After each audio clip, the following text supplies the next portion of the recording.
আসসালামু আলাইকুম প্রিয় দর্শক বিন্দু, আশা করি সবাই অনেক ভালো আছেন।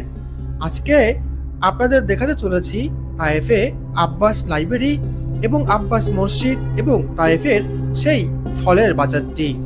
তো সঙ্গে থেকে ভিডিওটি পুরোপুরি দেখবেন, আপনাদের অনেক কিছু জানার থাকবে সেই ভিডিওটিতে। দেখতেই পাচ্ছেন আমার সামনে সেই কোরআনিক গেটটি, যা মক্কায় প্রবেশ করার সময় দেখতে পাওয়া যায়।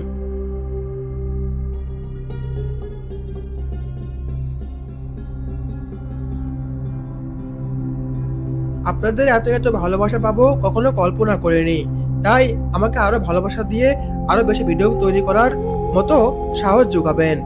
দেখতেই পাচ্ছেন আমার সামনে লেখা আছে আরবিতে মক্তব আব্দুল্লাহ ইবনে আব্বাস। আব্দুল্লাহ ইবনে আব্বাস ছিলেন হযরত মুহাম্মদ সাল্লাল্লাহু আলাইহি সাল্লামের চাচাতো ভাই এবং ইসলামের ইতিহাসে সর্বশ্রেষ্ঠ জ্ঞানীদের একজন। তার নাম আব্দুল্লাহ ইবনে আব্বাস। আর আজ তাইপে যে লাইব্রেরির কথা আমরা বলে থাকি, তার নামও এসেছে এই মহান ব্যক্তিত্বের নাম থেকে। একদিন মুহাম্মদ সাল্লাল্লাহু আলাইহি সাল্লাম তার উপরে দোয়া করেন যে, হে আল্লাহ, তাকে কিতাবের জ্ঞান দাও এবং দ্বীনের গভীরতা বোঝার ক্ষমতা দাও। এই দোয়াই তার জীবনের মোড় ঘুরিয়ে দিয়েছিল।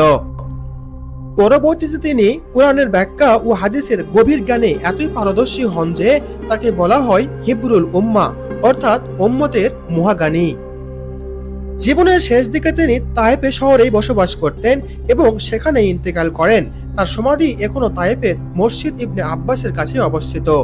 আমি যে বর্তমান যে জায়গাটিতে অবস্থান করছি, এই যে আপনাকে কিছুক্ষণ আগে দেখালাম লাইব্রেরিটি, এই লাইব্রেরির ঠিক পেছন সাইডেই মূলত তার সমাধিস্থল রয়েছে।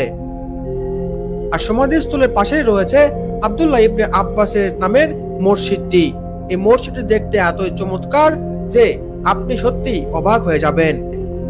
মসজিদুল আব্বাসের আশেপাশেই দেখবেন এরকম ছোট ছোট দোকানে বাংলাদেশি সহ নানান দেশের মানুষ দোকান নিয়ে বসে রয়েছে। আপনারা চাইলে এখান থেকে সকল ধরনের ফল ফ্রুট খেতে পারেন। আর আপনারা জানেন এই তায়েফেই হযরত মুহাম্মদ সাল্লাল্লাহু আলাইহি সাল্লাম রক্তাক্ত হয়েছিলেন সেই খ্রিস্টানদের দ্বারা। এখানে আসলেই সবার প্রথমে আপনার আঙ্গুর, পিচ, আপেল, নাশপাতি, তরমুজ এবং নানান ধরনের ফলের কথা মনে পড়ে যাবে এবং এখানকার ফলগুলোর স্বাদ সত্যিই অনেক অতুলনীয়। তায়েফের ফল শুধু স্থানীয় বাজারে নয়, সারা সৌদি আরবে সরবরাহ করা হয়ে থাকে। তায়েফের মানুষ আব্দুল্লাহ ইবনে আব্বাসকে স্মরণ করে রাখার জন্য তৈরি করেছে মসজিদ ইবনে আব্বাস এবং তার পাশেই আব্বাস লাইব্রেরি। এই লাইব্রেরি ইসলামের ইতিহাস, হাদিস, কোরআনের তাফসির, ফিকহ এবং আরবি ভাষা নিয়ে সমৃদ্ধ। বহু বছর ধরে তায়েফের শিক্ষার্থী ও গবেষকরা এখানে জ্ঞান আহরণ করেছেন। বলা হয় এই লাইব্রেরির সংগ্রহে একসময় 10,000 এরও বেশি বই, শত শত পাণ্ডুলিপি ছিল, যা একে আরব উপদ্বীপের অন্যতম প্রাচীন জ্ঞান ভান্ডার বানিয়েছিল। এই যে গেটটি দেখতে পাচ্ছেন, এই গেটটির নামে মূলত বাবে আব্দুল্লাহ ইবনে আব্বাস। আপনারা যারা তায়েফে বসবাস করেন এবং যারা তায়েফকে চিনেন, প্রত্যেকেই এই গেটটি সম্পর্কে অবশ্যই অবহিত আছেন।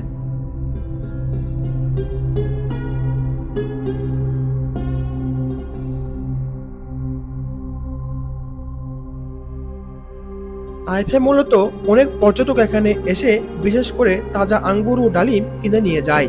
বাজারের পাশেই এই ছোট্ট ব্যবসা তায়েফের অতিথেয়তা ও জীবনযাত্রার প্রতীক হিসেবে ধরে রেখেছে এখানকার স্থানীয়রা।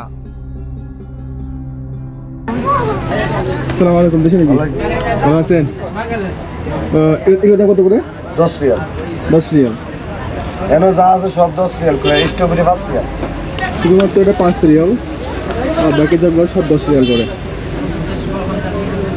দেশে বাড়ি কোথায় হলো? কুমিল্লা মুরাদনগর। কুমিল্লা মুরাদনগর।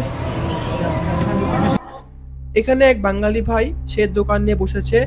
এখানে যে ফলগুলো বিক্রি করছে সবগুলো ফলের মূল্যই 10 রিয়াল, যা বাংলাদেশের মূল্যে 320 টাকার কাছাকাছি। আপনারা চাইলে এরকম ফলের ঝুড়ি নিয়ে খেতে পারেন। এখানকার ফলের স্বাদ নিতে অবশ্যই আপনারা ভুলবেন না কিন্তু। খেজুর আছে, খেতে পারেন আপনি। عجوة سكري. عجوة السكري. من عجوة سكري. ايوه هلا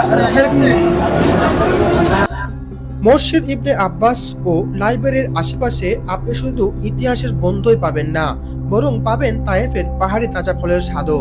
দোকানগুলোতে সাজানো থাকে আঙ্গুর, ডালিম, পিচ, নাশপাতি আর মৌসুমী ফল। এখানকার ব্যবসায়ীরা আপনাকে হাসি মুখে স্বাগত জানাবে, ফল চোখে দেখতে দেবে এবং দামাদামি করার সুযোগও দেবে। আজকে আমাদের ভিডিও এই পর্যন্তই। আশা করি এই ভ্রমণ আপনাদের ভালো লেগেছে।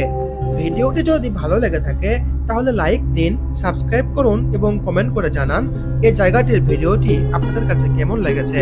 আল্লাহ আপনাদের সবাইকে বারাকা দান করুক এবং পৃথিবী ঘুরে দেখার তৌফিক দান করুক। আমিন ওয়া আখির দাওয়ানা আলহামদুলিল্লাহি রাব্বিল আলামিন।